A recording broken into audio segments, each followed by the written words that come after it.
Welcome to the second part of the Reform Movement's presentation. The first one, we had Reform and Romanticism. Now we have Reform and Religion. And so, although not everything fits neatly within either category, Romanticism or religion, it may be the best way of breaking it up. And so, one of the big elements, with the religion portion is the Second Great Awakening. Now, obviously, there was a First Great Awakening. Well, the Second Great Awakening is characterized often kind of in the Tennessee, Kentucky, Ohio, upstate New York, and it's these Protestant Christian denominations such as Methodists, Presbyterians, and Baptists. And just like the First Great Awakening, it emphasizes a personal relationship with God. And the image that you're looking at is that of a revival. And during these revivals, again, big outpourings of emotion, people committing their lives to God. And then basically the effect of this and the reason why we study it is that out of the Great Awakening, the Second Great Awakening, people begin to desire to transform society. And there's many problems in American society back then. And so what this will lead to is the rise of reform movements within American society that have a lot of their basis in this Second Great Awakening. And so one of the first of these is the temperance movement. And so temperance was the movement to reduce the use of alcohol in American society.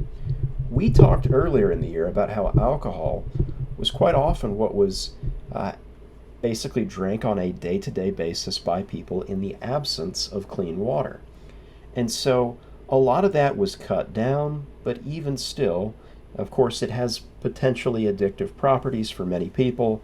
And so alcohol use in American society had become incredible by 1830.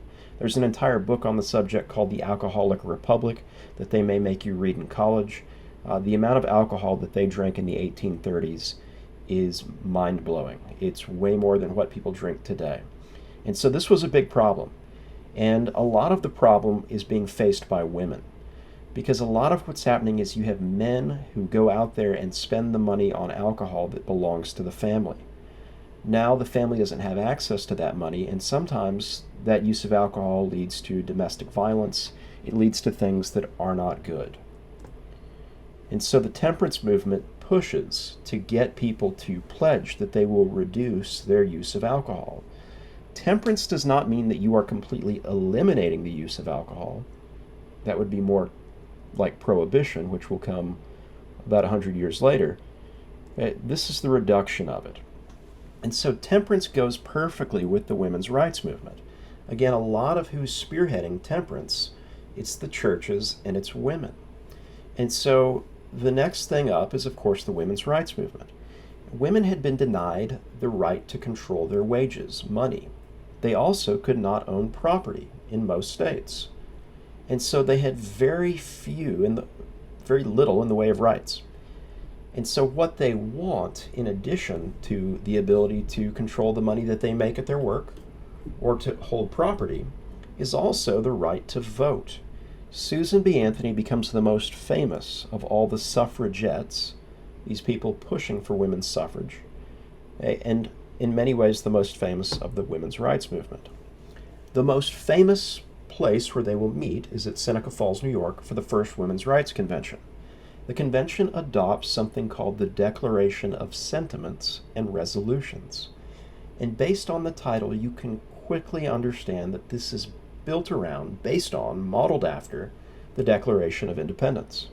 It calls for an end of laws that discriminate against women, the allowance of women into previously all-male professions, and for women's suffrage. Not everybody at the convention supported women's suffrage. They were afraid if you put that in, that will be too controversial. And this is in the 1840s when this occurs, and so they're not going to get that right for women's suffrage, again, for many, many decades to come. But they're going to call for it anyway. And so the Declaration of Sentiments and Resolutions is framed in very similar fashion to the Declaration of Independence. And so it has this whole when in the course of human events. And then as you go down and you read through it, it says that basically not all men are created equal. It says all men and women are created equal. And then, just like the Declaration of Independence, it has a list of grievances. But of course, those grievances aren't against the King of England, they're against men in general. And you look over at the right and you will see that there's many men who also sign off on the Declaration of Sentiments and Resolutions. Now, I will tell you that the Declaration of Sentiments has been lost to history. We don't know where it is today. So, if you try to go to the National Archives and you hope that you can find it there and see the original there, we don't know where it is. And so it would be a very valuable find for us to find it today. Abolitionism. The third and perhaps the biggest of all these movements, was abolitionism. This desire to abolish, to end or eliminate the practice of slavery. The Quakers had been onto this for years prior to, back since the 1600s. The Quakers had been involved in a lot of reforms. The Quakers aren't really in the Second Great Awakening per se. The Quakers are out ahead of the game. And so they've been in this before. And so you're going to see that basically this will lead to publications, conferences, speeches, and even sermons by many preachers in the North, where it is more widely adopted than the South. William Lloyd Garrison becomes one of the most famous leading abolitionists, calling for the immediate and complete emancipation of slaves. Now, that would be as opposed to the eventual or slow, gradual emancipation of slaves. A lot of people were calling for that. Hey, let's end slavery over the course of the next 40, 50 years. William Lloyd Garrison says, no, it's evil, let's end it now. And he is the publisher of The Liberator.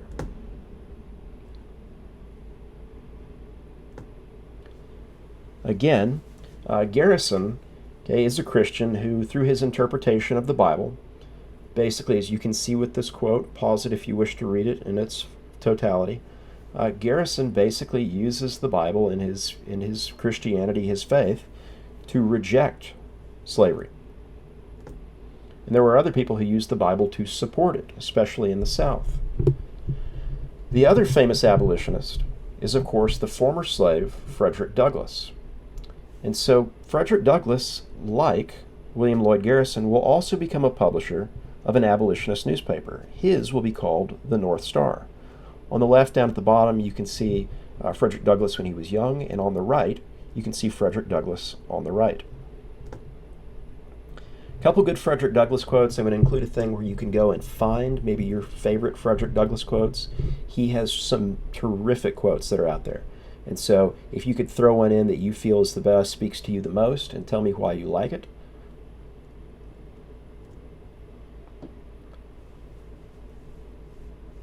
Okay, two other really good ones. I love the one on the left.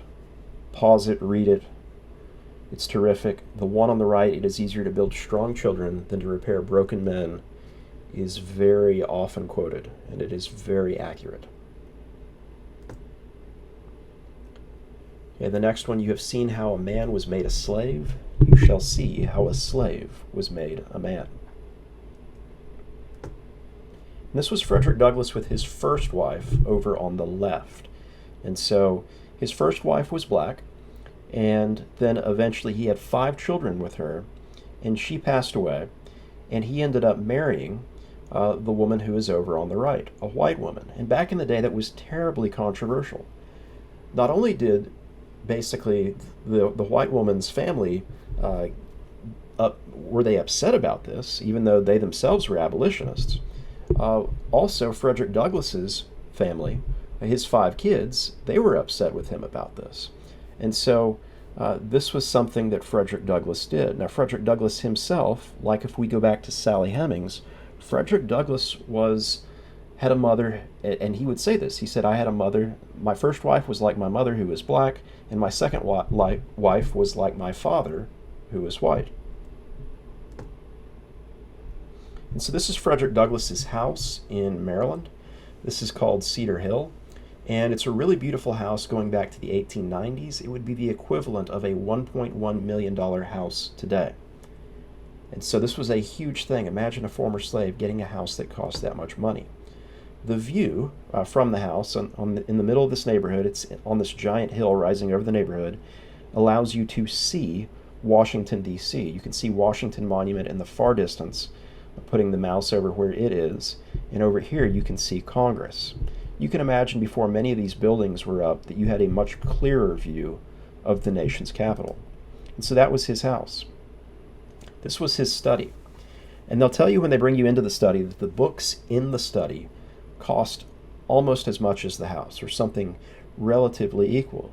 But Frederick Douglass would spend 5 hours a day in the study corresponding, as you can see in this picture, with people around the world.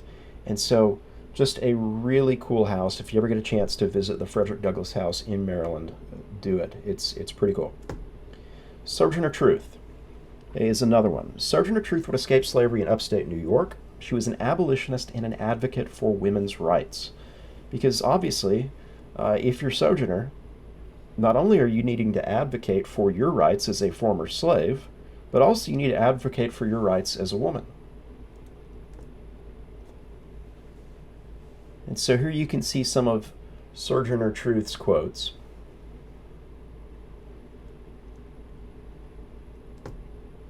Okay, and then we get to the Underground Railroad. The Underground Railroad, I've had students who actually misunderstand this. They think it's actually a railroad that runs underground. And so most students never make that mistake, but I have some students who, don't always pay attention. And so the Underground Railroad is a series of escape routes leading from the south to the north, and for many, all the way into Canada. And so you would want to do this, especially after something that we're going to see in the next chapter, the Fugitive Slave Act, because people could come up there into the north and still find you, and they could legally take you back to the south. So Canada was often the only good escape place. And so people would stay at stations, these houses during the day. They would travel by night and stay at these stations. Now, there's a bunch of ghost stories, if you can go out and look for ghost stories of the Underground Railroad, about some of these former stations, these former houses. And there's some pretty good ones out there. And so here you'll see Harriet Tubman, the most famous conductor of the Underground Railroad, on the left. This was her eventual husband on the right. He was 20 years younger than she was. And then here's a map giving you a sense of what the Underground Railroad looked like. Harriet Tubman would escape, become the most famous conductor, and help more than 300 slaves escape as well. Many of those slaves were very fearful. Harriet Tubman carried a gun with her, and on occasion she would point that gun at former slaves when they began to lose their nerve, and she would say, you're either going north or you're going to die.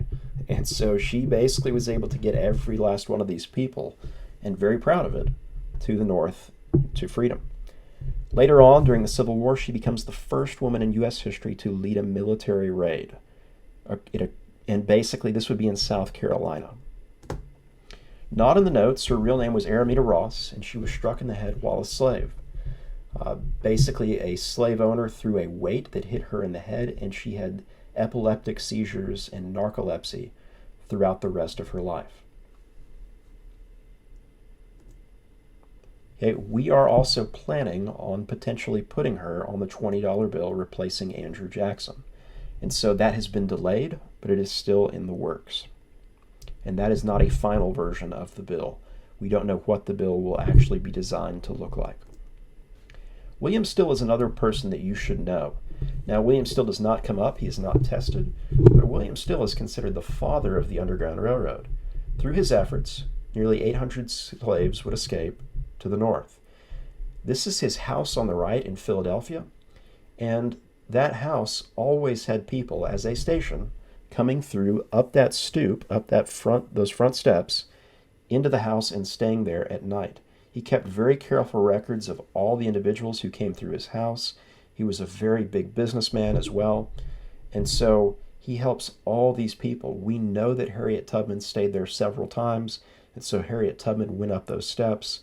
And so today this house is preserved, although it took some doing to finally get that house recognized. He was also present at the opening of Henry Box Brown, who was another escaped slave who left the South, traveled from Richmond, Virginia, over to essentially Pennsylvania. And basically, he was in that box for 27 hours. They turned it over several times. He was often upside down on his head, but he was in that box for 27 hours in order to escape slavery.